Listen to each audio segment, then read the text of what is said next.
memunculkan ide sekaligus spekulasi mengenai adanya koalisi besar yang akan digagas dan dibentuk untuk memenangkan pemilu presiden 2024. Kemudian beberapa hari terakhir, Ketum Gerindra yang juga Menteri Pertahanan Prabowo Subianto kembali melakukan pertemuan dengan sejumlah partai politik, diantaranya dengan Perindo, PBB, dan hari ini rencananya Prabowo Subianto akan bertemu dengan Ketum PAN, Zulkifli Hasan. Apa yang sedang dilakukan oleh elit-elit partai politik itu merupakan penjajakan yang serius atau gimmick semata. Kita akan bahas dalam program polemik di kesempatan hari ini. Anda juga bisa ikutan pendengar Trijaya, sampaikan pertanyaan, tanggapan, atau komentar, silakan ya di 0812 111 1046 atau Anda bisa mention Twitter dan Instagram kami @MNC Trijaya FM. Dan alhamdulillah kita sudah bersama dengan narasumber kami, langsung saja saya sapa. Yang pertama politisi dari Partai Gerindra yang juga jagoan Jakarta Timur ini, dapilnya Jakarta Timur ya. Ada Habibur Rahman. Assalamualaikum. Selamat pagi, Bang Habib. Waalaikumsalam. Selamat pagi, Bung Margi. Teman-teman ada Pangi ya, ada Bung Pangi ya. Ya, Habib. Siap, Habib. Teman semua ya. Yo. Sehat semua. Sehat. Itu Jakarta semua. Timur, foto Habib Pak Ujang ya. Ngeri nih kalau di jalan Jakarta Timur. Siap semua. Terima kasih, Bang. Kemudian kita juga sudah bersama politisi dari Partai Demokrat, saya sapa Herzaki Mahendra Putra. Ini Herzaki, selamat pagi Herzaki. Kalimantan Selamat pagi, ya. Bang Habib. Assalamualaikum. Bang Pangi, Bang Margi, Bang Zaki. Ya, Bang Ferry. Zaki. Ya. Sehat ya, Bang Zaki ya. Alhamdulillah sehat selalu nih kalau buat Bang Margi lah. Oke. Ini dakdikduk nggak? Sebentar lagi 11 April nih. Kenapa? Nggak ada dakdikduk itu. Nggak ya? Apa ya? Iya. Oh, itu ya? Nggak. Iya. Oke. Yang gede-gede. Terima kasih Bang Zaki. Ya, Sudah meluangkan waktu. Kemudian kita juga sudah bersama politisi dari Partai Persatuan Indonesia atau Perindo. Saya sapa Ferry Kurnia Rizkiansa. Assalamualaikum pagi, Kang Ferry. Salam, Brother Ferry. Apa kabar? Siap, Pak Habib. Sehat Mas ya? Pagi. Ya, pagi. Ya, Bang Ferry. Ferry pagi ya. Kang Ferry ini aura Senayannya sangat menonjol dan kita bisa ambil sedikit gambaran menuju ke kesimpulan. Apakah memang benar Pak Prabowo saat ini seperti gadis manis yang auranya luar biasa untuk pemilu 2024? Ya, Bang Margi, pertama tentu manuver-manuver yang dilakukan oleh politisi itu adalah dalam hal konteks penjajakan, penyamaan persepsi, pikiran-pikiran, bahkan mereka hanya silaturahmi yang kemudian apakah akan berujung kepada pembentukan secara embrionya, karena memang koalisi kita ini sedang mencari bentuk. Mencari bentuk itu apakah nanti ibaratnya ini pohon mangga ini. Jadi Bang Margi, pohon mangga itu kan memang dari awalnya kan ada dulu putiknya dulu ya, bunganya dulu ya kan. Terus nanti dari bunga yang banyak itu nanti akan baru ada putiknya, mangganya, baru kemudian ada mangganya kan begitu. Nah, jadi ini proses koalisi itu seperti juga dengan pohon mangga, nggak ada bedanya. Ada yang jatuh, ada yang nanti yang fusi, ada yang bergabung. Itu yang pertama. Yang kedua, Bang Margi, kalau saya mencermati ya, koalisi besar atau grand koalisi kita, grand koalisi ini adalah sebetulnya untuk apa gitu. Kalau saya kok nggak tertarik dengan grand koalisi besar ini. Karena apa? Karena kalau kita baca historikalnya dalam sistem politik, saya karena dosen ya, ilmuwan politik yang belajar tentang sistem demokrasi, sistem pemilu, termasuk kalender pemilu serentak, baik dalam bentuk pemerintahan maupun satuan-satuan negara ini adalah koalisi kita ini kan sistem presidensial ala multi partai yang dibilang oleh Scott Manwaring itu adalah ekstrim. Jadi untuk apa dibangun koalisi besar, Bang Margi? Kan apa? Karena nanti setelah presiden terpilih itu akan dibangun koalisi kedua. Itu yang terjadi kemudian kenapa koalisi kedua dibangun? Karena tidak ada 20% supaya dianggap pemerintahan stabil dan aman gitu. Sehingga kalau sekarang dibangun koalisi besar, ini tujuannya menurut saya lebih transaksional, lebih pragmatis saja. Pertama, tujuan menang. Yang kedua, kenapa dibangun koalisi besar? Mungkin saja mereka percaya bahwa ini akan menjadi potensi kemenangannya lebih besar. Jadi kalau misalnya koalisi besar dibangun, ada risiko, Bang Margi, yang saya khawatirkan adalah, tapi saya sih boleh dikoreksi nanti oleh, kalau Bang Ferry nggak ada masalah, mungkin karena memang bagi beliau mau sedikit calon presiden, mau banyak calon presiden, nggak ada, maksudnya sama-sama berkah lah. Tapi bagi saya ya sebetulnya agak kekhawatiran juga kalau misalnya ya, mohon maaf gitu, ada indikasi pengkondisian atau ada mapping atau arsitek yang mendesain seolah-olah nanti akan bertarung dua poros saja. Rematch Pilpres 2 kali pemilu ini hanya 2 calon presiden, kemudian diikuti oleh 2 poros koalisi. Menurut saya kita kok seperti nggak mau belajar dari peristiwa pembelajaran masa lalu gitu. Itu yang disinggung oleh Bang Peri tadi, soal politik identitas, keterbelahan publik, kemudian merusak tenun kebangsaan, belum mengentalnya blok ideologis antara nasionalis dengan religius, padahal sama-sama Islam. Kemudian dibenturkan juga dengan blok-blok kanan kiri, kanan tengah. Kemudian soal politik identitas, kalau nggak pilih misalnya kalau pilih Pak Jokowi di Sumatera Barat nggak disolatkan misalnya. Kalau pilih Pak Prabowo kemarin itu khilafah, pendukung pemecah NKRI, kemudian dianggap ancaman terhadap NKRI dan seterusnya. Kemudian dianggap Pak Prabowo lebih Islami dibanding Pak Jokowi misalnya. Itu kan persepsi yang dibangun, dan itu adalah tidak bisa lepas dari ideologi. Sebetulnya kalau kita katakan apakah masyarakat kita ini jeroannya masih meminggirkan ideologi atau tidak, ternyata ideologi itu masih kepake, belum bisa dipinggirkan juga. Nah, yang ketiga begini Bang Margi ya, kalau misalnya basis koalisi kita masih terkesan menurut saya masih pragmatis, mestinya harus digiring koalisi kita itu koalisi berbasis ideologi. Saya ingin kasih contoh ya, misalnya begini, di Prancis itu misalnya, mereka itu berkoalisi pada umumnya dilandasi bukan karena faktor figur saja, kandidasi atau center of kandidat, tetapi bangunan koalisi atau lem perekat koalisi itu dicoba dibangun atas kepentingan politik aliran. Nah, kalau misalnya koalisi adalah pengelompokan atas dasar politik aliran, semestinya yang dikemukakan oleh politisi kita sudah mulai bergeser, tidak hanya 3 hal mazhabnya politisi dalam koalisi bangunan koalisi. Pertama adalah bagaimana menang atau istilah mazhab bandwagon effect. Yang kedua adalah bagaimana mengusung kader sendiri, termasuk positioning sebagai capres, sehingga tidak ada yang ideal karena tidak ada yang mengalah, semuanya ingin sebagai capres, sehingga simulasi koalisi agak sulit terbentuk karena posisi capres dengan cawapresnya nggak pernah clear, nggak klik gitu, sehingga karena sama-sama berebut pada posisi capres, karena kalender pemilunya serentak itu yang membuat mereka harus bertarung di situ. Nah, kalender pemilu serentak kita, poin yang kelima saya, kalender pemilu serentak ini kan orang akan memilih di bilik suara ya, memilih nama dan memilih partai politik. Di dalam jurnal electoral studies yang saya baca, memang lebih banyak tren pemilih kita itu pemilih nama orang ketimbang memilih partai politik. Nah, data Voxpol kemarin menunjukkan pemilu 2019, orang yang memilih nama, yang memilih caleg itu hanya di angka cukup besar, 66%. Orang yang hanya memilih partai politik itu hanya di angka 22%. Nah, karena memang orang lebih cenderung kepada center of kandidat, figur, itulah yang membuat koalisi kita agak realistis, tidak mau kemudian berbasis ideologi, lebih kepada calon presiden yang dikemukakan hanya 3 hal. Pertama, punya modal racikan elektoral. Yang kedua, bagaimana mereka populis. Kemudian bagaimana mereka adalah orang yang tren elektabilitasnya bagus. Hanya pada konteks itu kita terjebak. Tidak pernah pada basis-basis yang lebih jelas, yaitu pada platform ideologis atau platform programatik, persamaan kepentingan untuk bangsanya, itu yang nggak menonjol. Itu yang mestinya, mohon maaf, harus dikemukakan oleh partai politik, harus disajikan menu itu oleh partai politik. Nah, kemudian yang terakhir, yang kelima, Bang Margi, hasil survei Voxpol menunjukkan bahwa menurut Bapak Ibu, berapa calon presiden itu 2 atau lebih gitu. Nah, menurut Bapak Ibu, calon presiden kita itu 2 atau lebih. Itu misalnya jawabannya adalah itu 60% meminta calon presiden kita lebih dari 2. Hanya 38% yang minta calon presiden kita hanya 2.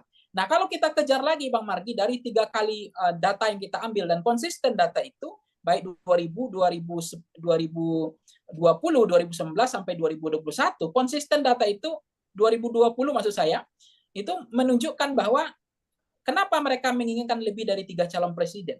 Jawabannya adalah lebih besar, ada di 70%, agar punya harian menu alternatif pilihan capres yang lebih beragam.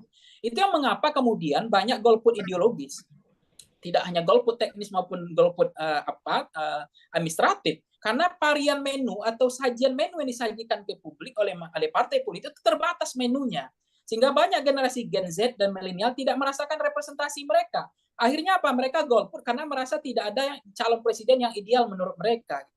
Nah, maksud saya, semakin banyak calon presiden itu semakin bagus, menunya makin bagus, alternatifnya masih banyak. Yang kedua adalah, ada di angka 40% itu adalah agar tidak terjadi polarisasi.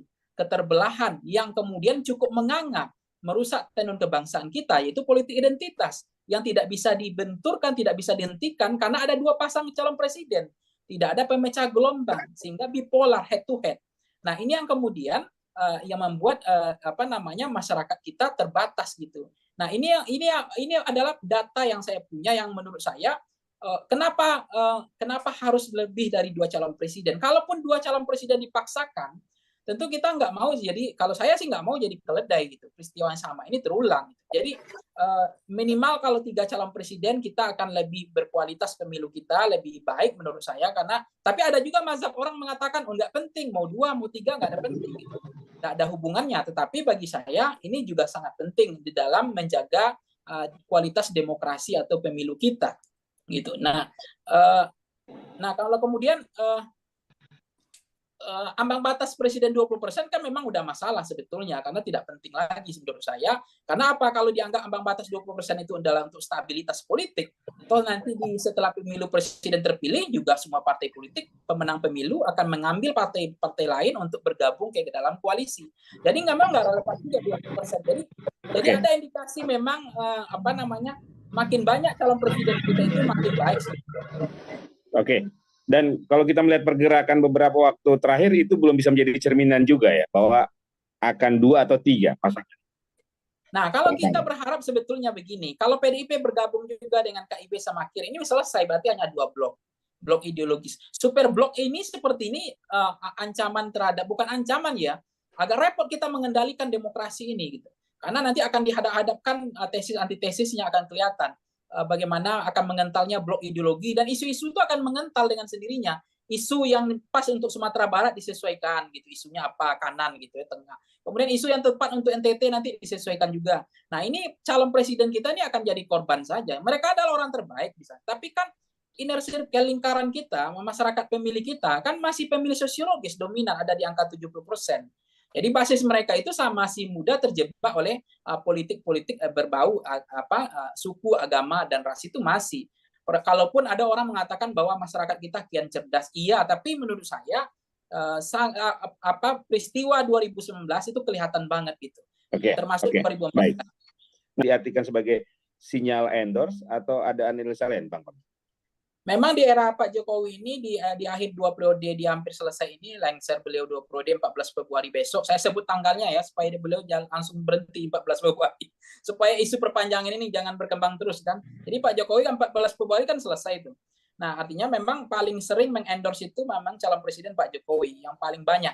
Nah, yang paling banyak di endorse itu adalah Pak Prabowo. Kemudian Mas Ganjar. Terus ada kemudian Erick Thohir.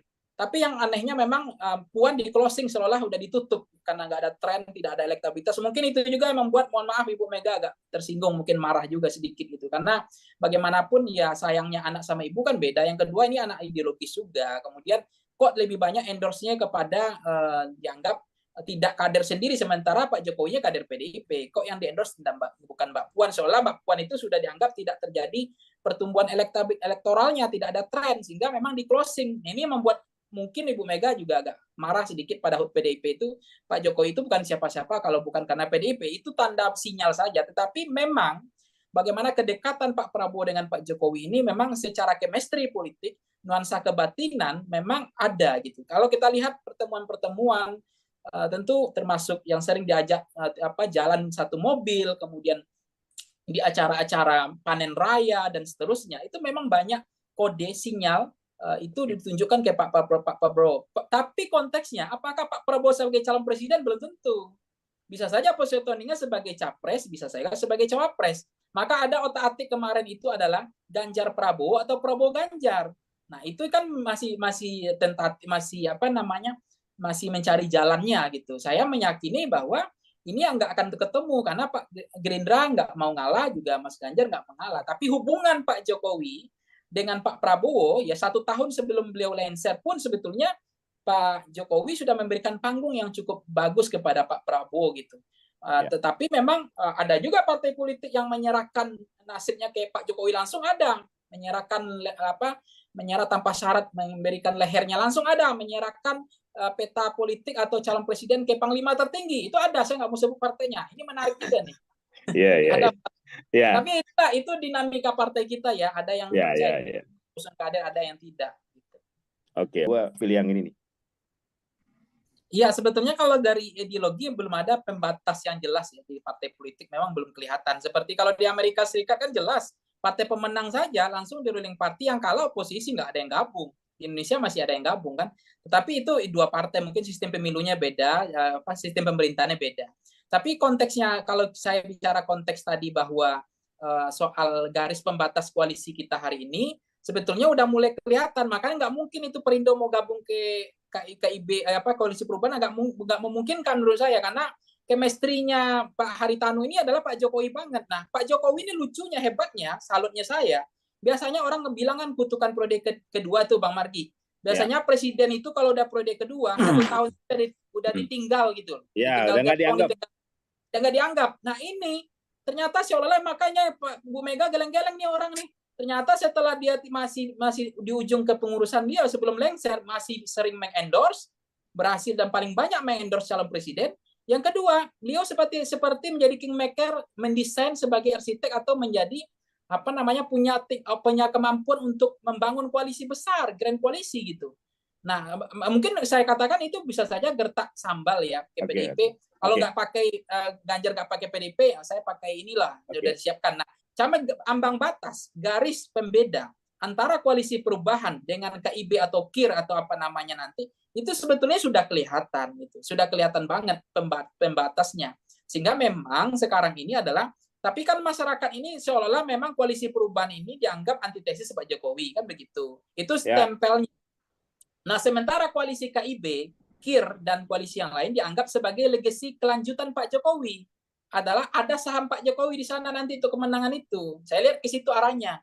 Nah, baru di situ masyarakat melihatnya, tapi sebetulnya kalau kita lihat programatik, platform ideologinya, dan termasuk hanya lebih menonjol itu adalah figur dan persamaan kepentingan bagaimana menang dan bagi-bagi kue kekuasaan itu lebih menonjol. Ya oke. Ini kingmaker juga menarik ya. Ini selain tadi Bang Panggi menyinggung Pak Jokowi, bagaimana dengan Luhut dan Yusuf Kala di masing-masing koalisi ini peran? Kalau kalau Pak JK kelihatannya memang di koalisinya Bang Arizaki nih, koalisi perubahan udah sering duduk makan ngopi di sana, chemistry-nya ya. Nuansa kebatinannya kalau kita tangkap ya, boleh saja saya salah. Tapi kalau Pak Luhut, saya lihat beliau masih setia di gerbongnya. Makanya mungkin relawan kan bisa di-maintenance oleh Pak Jokowi ya, sampai sekarang masih di-maintenance. Nah, termasuk pasukan Pak Jokowi ini masih menempel semuanya gitu. Termasuk Pak Luhut itu kan bagian inner circle-nya Pak Jokowi. Saya nggak mungkin Pak Luhut ini nanti akan ke gerasak gerusuk ke koalisi perubahan, menurut saya nggak mungkin juga. Ya, oke. Baik, terima kasih. Biar nggak jadi gimana Bang Panggi? Gimana? Gerusuk biar nggak TSK. Iya. Oke. Baik.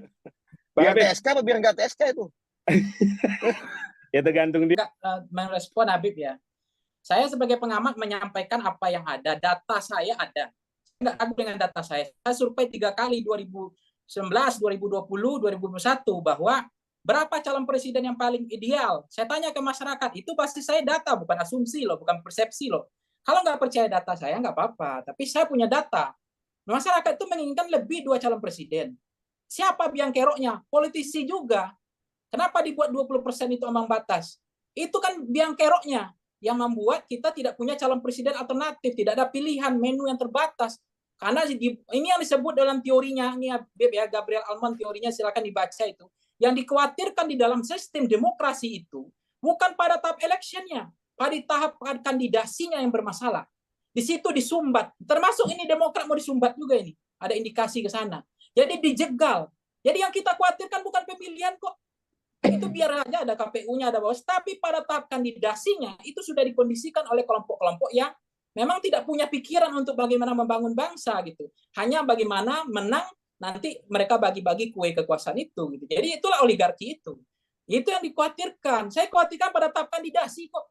Jadi ini memang kondisinya dibuat hanya 2 calon presiden. Nah, data saya, silakan dibantah kalau nggak percaya data saya, itu 2020 saya survei. Pertama itu menghindari konflik perpecahan di tengah masyarakat. Itu angkanya 30%. kemudian ingin pilihan alternatif ada 53%. Nah, selama ini Bang Rizky ngomong tadi, mohon maaf Kang Ferry ngomong politik identitas, kemudian keterbelahan. Ini kan berarti hipokrit. Di satu sisi menolak politik identitas, di satu sisi menolak keterbelahan, tapi mau 2 calon presiden. Nah, itu maksudnya kenapa 2 calon presiden itu berpotensi terjadinya head to head bipolar atau keterbelahan? Karena hanya tidak ada pemecah gelombang. Hanya dihadapkan yang setuju dukung ini, yang tidak setuju dukung ini. Nah, masyarakat kita ini nggak cerdas. Yang siapa bilang masyarakat cerdas? Buktinya politik identitasnya masih digoreng kok. Jangankan itu ya, pembelajaran politik saja politisi kita nggak mau belajar kok. Contoh ya, ketika Herum jadi gubernur, tidak ada satupun program Anies yang diapresiasi, tidak ada satupun yang dihargai. Begitu Ahok jadi gubernur, ya, begitu Anies jadi gubernur, Ahok tidak ada satupun yang diapresiasi, tidak ada satupun yang diakui dan yang dihormati, nggak ada. Sampai ke Stadion JIS pun benci, termasuk itu namanya siapa nama Erick Thohir itu. Bencinya luar biasa. Pembelajaran politik apa kita politik? Katanya politisi hebat, tapi nggak ada pembelajaran politik kok. Satu lagi terakhir, Presiden Jokowi pernah nggak mengapresiasi SBY, menghargai semua prestasi? Yang ada hanya memamerkan hambalang. Ini kan namanya kebegokan politisi kita. Ini namanya tidak mau belajar gitu. Jadi menurut saya ingin mengingatkan politisi ya, tolonglah belajar, berikanlah pembelajaran politik yang baik. Sampai kapan ini akan terjadi begini gitu. Jadi kalau saya punya data, cukup arah kepada koalisi berbasis ideologis, bukan hanya koalisi berbasis ideologis dan programatik. Tidak hanya berbasis pragmatis dan asal menang. Itu yang pertama. Yang kedua, saya mengomentari apa yang dibilang Habib tadi adalah soal 20%. Saya memang bukan orang ilmuwan yang hebat, tapi menurut saya MK pun hari ini menurut saya hipokrit. Kenapa saya bilang begini? Dia selalu bilang open legacy. Di mana-mana coba tunjukkan negara, saya udah buka semua jurnal internasional. Di mana ada negara yang disebutkan pemilunya sudah serentak, kemudian dipakai 20%. Berbeda relevan, iya fair. Kalau pemilunya nggak serentak, pada bulan Februari pemilihan presiden, Juli baru pileg. Pileg dulu Februari, kemudian baru presidennya Juli. Nah, calon presidennya hasil pileg. Itu masih relevan. Ini sudah pemilunya sudah diserentakkan, kemudian dipakai ambang batas yang sudah expired 2019 untuk Pilpres 2024. Ini menurut saya hipokrit. Jadi MK itu bukan Tuhan juga, bukan orang hebat juga. Jadi menurut saya, tunjukkan di negara mana ini. Ini yang saya sebut, MK tidak belajar bicara politik identitas, keterbelahan. Tapi MK sendiri bagian dari orang yang mengkondisikan pembegalan terhadap calon presiden kita sehingga terbatas, variannya sedikit. Itu yang saya sebut tadi adalah ada pengkondisian yang kita khawatirkan bukan pada tahap eleksinya, tapi yang kita khawatirkan adalah pada tahap kandidasi yang dijegal oleh MK sendiri dengan pakai ambang batas 20% itu. Itu menurut saya gila itu putusan kayak begitu. Cukup udah ya. Siap. Terima kasih. Udah Pangi Caniago, Direktur Eksekutif Voxpol Center, Bang Habibur Rahman dari Gerindra, terima kasih. Bang Zaki, Demokrat, terima kasih. Terima kasih. Terima kasih. Atur nuhun, semoga bermanfaat. Insya Allah kita jumpa lagi pekan depan ya. Amin. Selamat siang. Assalamualaikum. Dan Trijaya sampai di sini program Polemik Trijaya Network untuk edisi hari Sabtu 8 April 2023 dengan tema teka-teki koalisi. Terima kasih untuk Anda yang sudah ikutan, sudah kasih pertanyaan, tanggapan, dan komentar. Semoga bermanfaat dan atas nama tim sore yang bertugas, tim polemik maksud saya, produser acara Fazri Ujang Rizkia, dibantu tim teknik, tim operator, dan tim media sosial. Saya Margi Sarip mengucapkan terima kasih atas perhatian dan kebersamaan Anda. Insya Allah.